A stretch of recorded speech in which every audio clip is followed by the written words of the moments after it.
The gaming laptop sat on the kitchen table at my mom's house, exactly where my son Leo had left it during our weekly Sunday dinner.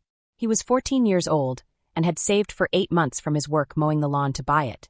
I watched him get up at 6 a.m. every Saturday throughout that summer and load the mower into our truck before the heat became unbearable. $15 per lawn, sometimes $20 if it was large or overgrown.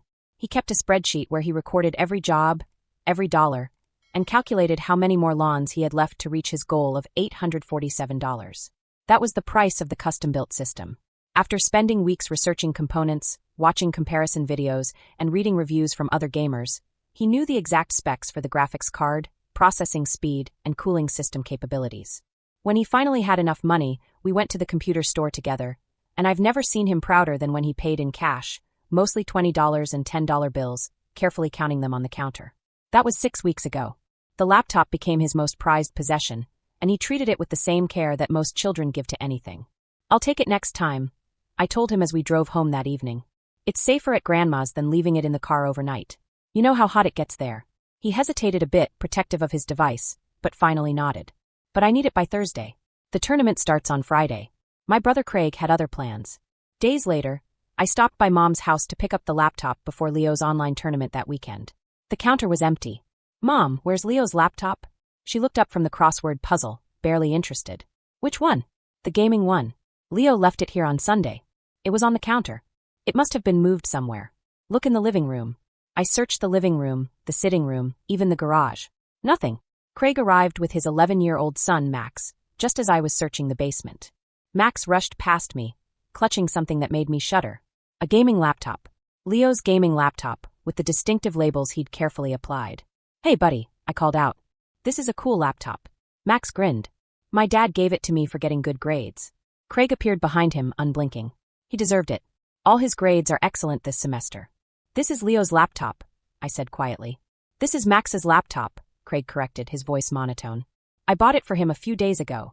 It has Leo stickers on it. A lot of kids use those. You can get them anywhere." Mom came out of the kitchen, and I saw her expression change the moment she realized what was happening. "What's going on?" Craig took Leo's laptop and gave it to Max. "Oh my God," Mom exclaimed. "Stop making a scene. Craig wouldn't do that." "Mom, look at the stickers." "Enough. Max has a new laptop. Maybe Leo took his home and forgot about it. You're always trying to stir up trouble with your brother." Craig gave a faint smile, barely visible, but not enough for Mom to notice. "Maybe you should check Leo's room more thoroughly. Kids lose things all the time." I took out my phone and showed Mom the photo Leo had taken of himself with the laptop in her house. The timestamp was clear, Sunday evening in her kitchen to be precise. She didn't even glance at it. Photos don't prove anything. Craig said he bought this. The two pictures probably just looked the same. Max had gone upstairs, probably installing toys, completely unaware that he was using stolen property. I could have pushed harder. I could have snatched the laptop right away. I could have called the police and caused a scene that would tear the family apart forever. The evidence was right in front of us. Leo's signature stickers, the same model, the same timing. Everything was a perfect match. Instead, I said, "Understood." And I walked out. The drive home felt longer than usual. I kept replaying Craig's smirk, his casual lying, and how easily Mom ignored me. She hadn't even considered the possibility. She'd automatically defended her spoiled son, as she always had. Leo was devastated. 8 months, he kept repeating that night, sitting on his bed, staring at the empty space on his desk where his laptop usually sat. 8 months of waking up early, 8 months of pushing that damn lawnmower in the heat. "I know, mate. Mrs. Henderson's garden was half an acre. It took me 3 hours, and she only paid $15. Mr. Chen's dog kept barking at me. Morrison's house had that hill that made the mower so heavy. He was listing them now. All the gardens, all the work. I saved up for everything. I didn't even buy lunch at school, so I could save up faster." My throat felt tight. "I know. Can't you get it back? Go there and get it." "I won't do that without proof that would convince Grandma." I told her. I showed her the picture. She wouldn't believe it. He looked at me with the eyes of a 14-year-old, suddenly much bigger. She believed Uncle Craig instead of us. "Yes, it's shameful, Dad. Yes, it really is." What Leo didn't know was that months earlier, after my mother's house was burglarized, I'd installed a security camera system for her. For cameras covering all the entrances, the front door, the back door, the garage, and the side gate leading to the backyard. She'd asked me to install it after someone broke a window and stole her television while she was at book club. The neighborhood had been experiencing a spate of burglaries that summer. I spent a weekend running cables, installing the cameras, and setting up the system to save the recordings. I I forgot about it after a few weeks, and then gradually forgot about it completely as the burglaries in the neighborhood subsided. I never told her I'd retained administrative access. It never occurred to me that I'd need it for something like that. The system was supposed to protect her from strangers, not document her son stealing from his nephew. That night, finally falling asleep, I turned on my laptop and logged into the security system. The interface took a while to load, displaying thumbnails from the 4 cameras. I selected the backdoor camera and scrolled through the recordings from Sunday night through the following Wednesday. The footage showed Leo and me leaving through the front door Sunday evening. The kitchen shot clearly showed the laptop on the counter under the overhead light, its distinctive labels reflecting the camera's light. Nothing happened for 2 days. The laptop remained untouched. Then, Wednesday afternoon, Craig came in through the back door. He had a key his mother had given him years ago. The camera caught him walking straight into the kitchen, looking around, then picking up the laptop. He examined it for about 10 seconds, then slipped it under his jacket and walked out the same back door. Just a few seconds. A clean, deliberate move. I downloaded the recordings and waited. Thanksgiving came and went, and we didn't come. Mom called twice to ask why.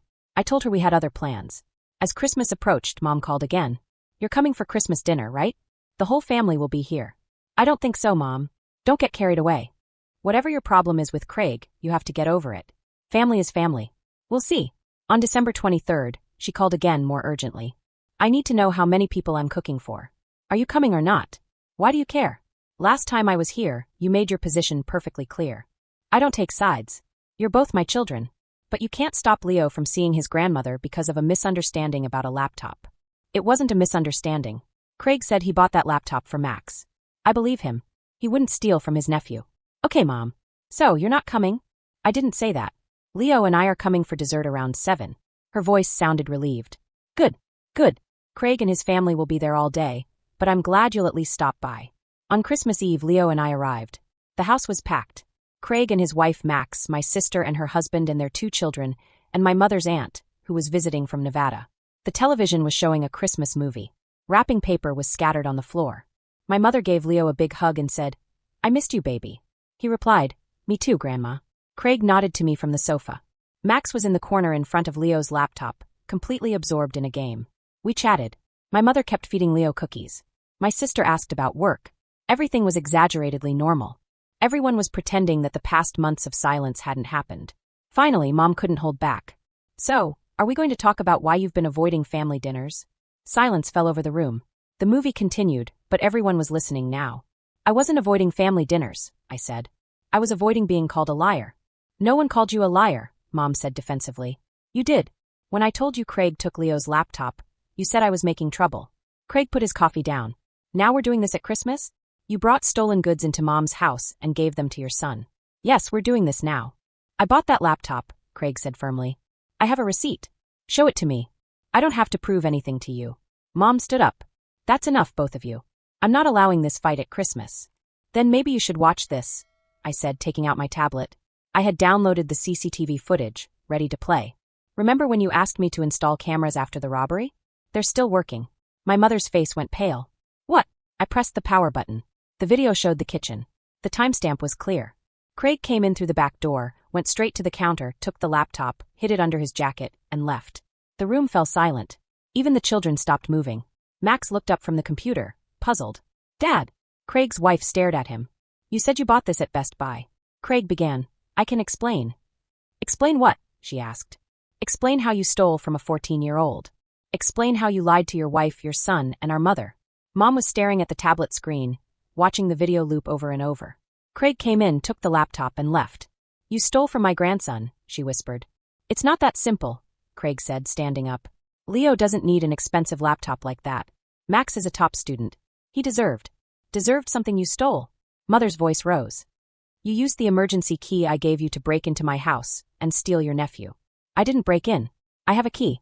That's not what a key is for. He was shouting now. Get out. Mom, get out of my house. No. You and your family. Get out. Craig's wife was already gathering their things. Her face was flushed with either anger or embarrassment. Max carefully placed the laptop on the coffee table, looking as if he were about to cry. This is ridiculous, Craig tried to say. All this over a laptop? Mother yelled. Because you're a thief. After you made me accuse my other son of lying for months. After you taught your child that stealing is okay if you make up a plausible excuse. My sister was recording on her phone. Craig noticed this and glared at her. Are you recording this? Yes, she said coldly. Because I want to remember the moment our brother was caught stealing from a child. Craig and his family left within minutes.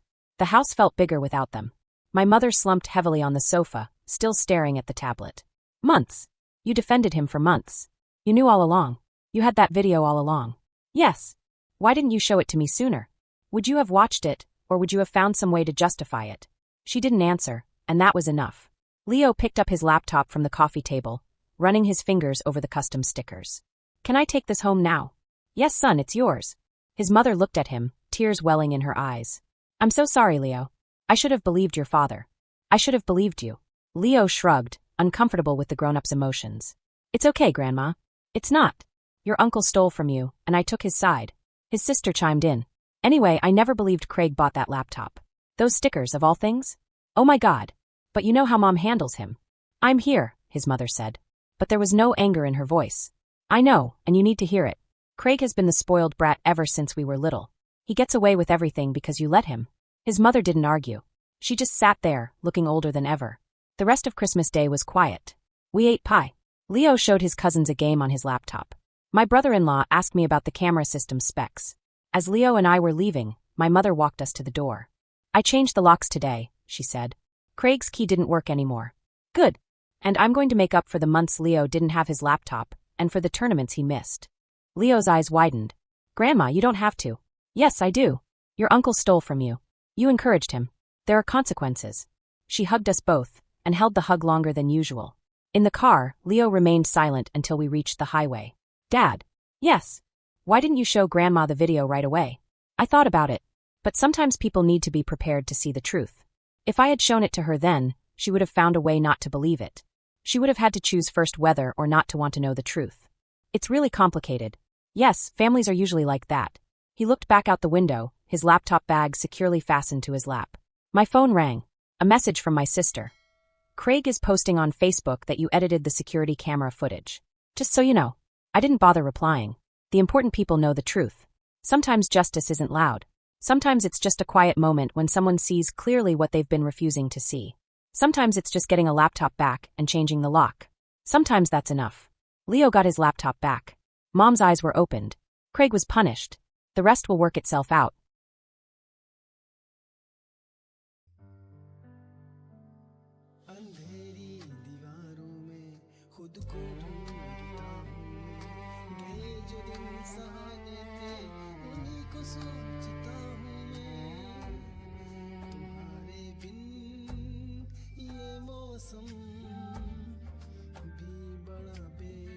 सर्द लगता है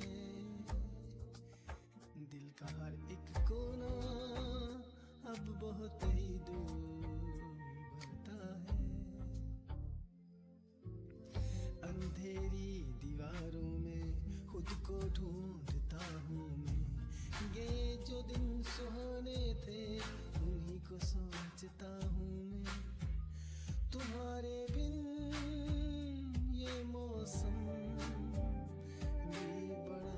सर्द लगता है दिल का हर एक कोना बहुत ही दर्द भरता है मेरे साए भी मुझसे अब जुदा होने को कहते हैं तुझे खोने की राहों में ये आंसू बहने लगते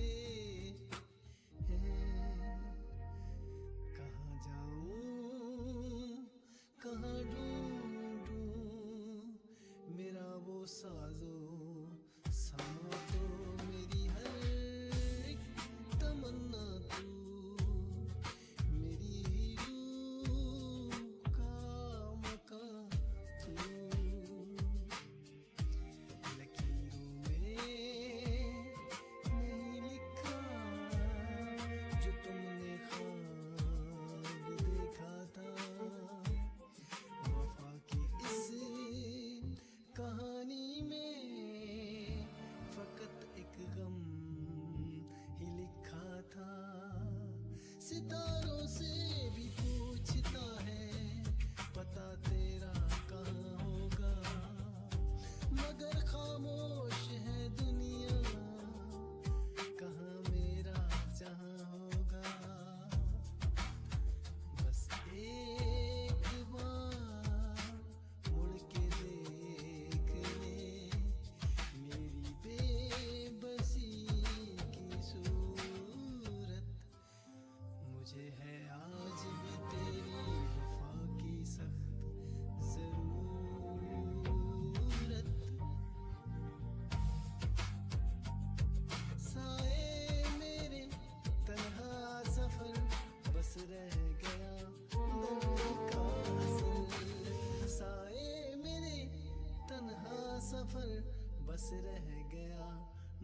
खुद का